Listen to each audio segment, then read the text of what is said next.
大家好，我是娟子。生菜我们平时都是炒着吃，今天给大家分享一个营养美味的新做法。生菜洗净之后，先切成长条，然后切得碎一些。生菜中含有丰富的维生素，可以多吃一些。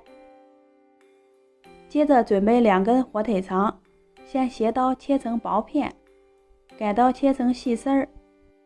再切一些小葱，都装入盘里备用。接下来在生菜里打入2个鸡蛋，先将鸡蛋和生菜搅拌均匀，再把葱花和火腿肠倒进去，加入适量的盐，半勺胡椒粉，最后再分次加入面粉，每加一次都要搅拌均匀。面粉也不用放太多，主要是起到粘合的作用。像这样黏黏的状态就可以啦，静置10分钟。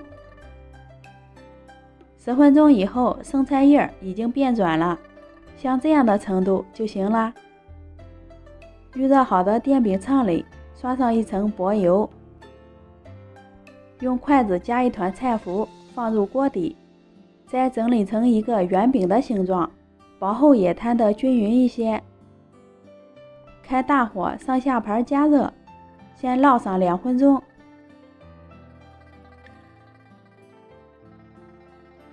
闻到蔬菜的香味时，给生胚翻个面，再烙上2分钟，烙至两面金黄，蔬菜小饼就熟啦。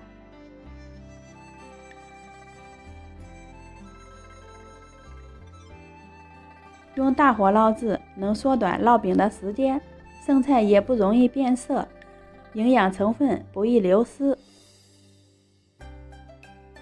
装盘就可以啦。这样做的蔬菜饼简单好吃又营养，咬一口生菜脆脆的，还有火腿肠的焦香味儿，味道好极了。